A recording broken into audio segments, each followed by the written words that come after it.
హనుమకొండ జిల్లా పర్కాల పట్టణంలోని మయూరి గార్డెన్స్ లో వికలాంగులకు మరియు చేయూత పెన్షన్దారుల సదస్సు జరిగింది. దీనికి ముఖ్య అతిథిగా ఎంఆర్పీఎస్ వ్యవస్థాపకులు మందకృష్ణ మాదిగ పాల్గొన్నారు. ఈ కార్యక్రమంలో మందకృష్ణ మాట్లాడుతూ వికలాంగుల పెన్షన్ 6,000 రూపాయలు, వృద్ధులకు, ఒంటరి మహిళలకు, చేనేత గీత బీడి కార్మికులకు, డయాలసిస్ రోగులకు 4,000, కండరాల క్షీణత కలిగిన వారికి 15,000 ఇవ్వాలని డిమాండ్ చేశారు. ఇప్పటికైనా రేవంత్ రెడ్డి సర్కార్ పెన్షన్దారులకు కొత్త పెన్షన్ మరియు పెన్షన్ పెంచాలని, లేకపోతే నవంబర్ 26వ తారీఖున హైదరాబాద్ లో పెన్షన్దారులతో మహాధర్ణ చేస్తామని హెచ్చరించారు. 10 లక్షల మందికి కొత్త పెన్షన్ ఇస్తా ఉన్నాడు. ఆయన లెక్కలు చెప్పిందే 55 లక్షల మందికి. మరి 55 లక్షల మందికి పెన్షన్ ఇస్తానని చెప్పి, కొత్త పెన్షన్ మంజూరు చేస్తామని చెప్పి 21 నెలలు గడిచిపోయిన పెన్షన్ పెంచలేదు, కొత్త పెన్షన్ ఇవ్వలేదు. ఆయన చెప్పిన మాట. ఇక మూడో విషయం, ఎప్పటి నుంచి పెన్షన్ పెంచిస్తా ఉన్నాడు. ఆయన అధికారంలోకి వచ్చింది 2023 డిసెంబర్ 7న.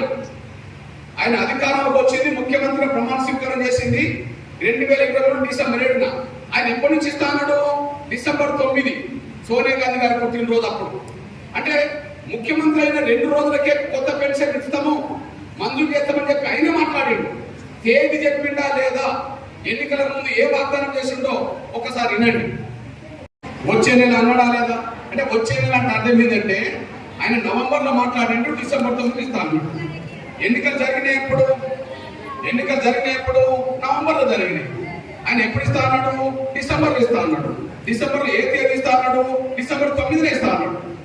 మరి 2023 డిసెంబర్ 9 పోయి 2024 డిసెంబర్ 9 సంవత్సరం పోయి మళ్ళా డిసెంబర్ దగ్గర పోతున్నాం.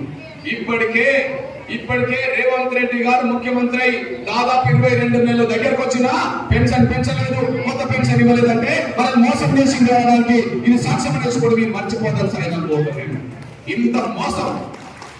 ఇంత మోసం రేవంత్ రెడ్డి గారు చేస్తుంటే ఈ రాష్ట్రంలో ఓట్లేసుకున్న ఏ పార్టీ మాట్లాడతలేదు. ఈ రాష్ట్రంలో ఓట్లేసుకున్న ఏ ఒక్క పార్టీ మాట్లాడతలేదు. మాట్లాడాల్సిన నాయకుడు కేసీఆరే కదా. ఇవాళ ముఖ్యమంత్రి కాకపోవచ్చు, ప్రతిపక్ష నాయకుడు కదా. ప్రతిపక్ష నాయకుడు బాధ్యత ఏంటిది? ప్రభుత్వం ప్రజలకు ఇచ్చిన వాగ్దానాలను నిలబెట్టుకోకపోతే ఎందుకు నిలబెట్టుకోలేదని చెప్పి అడగాల్సింది, కొట్లాడాల్సింది, ప్రజల పక్షాన్ని నిలబడాల్సింది కేసీఆర్ కదా.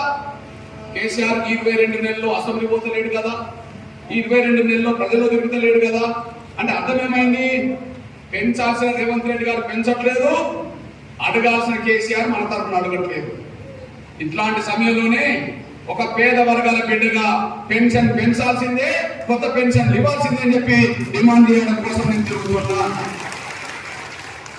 అవును, ఇక్కడ మీ అన్నగా ఒక బిడ్డగా, మీ పేద వర్గాల బిడ్డగా ఒక విజ్ఞప్తి చేస్తున్నాను.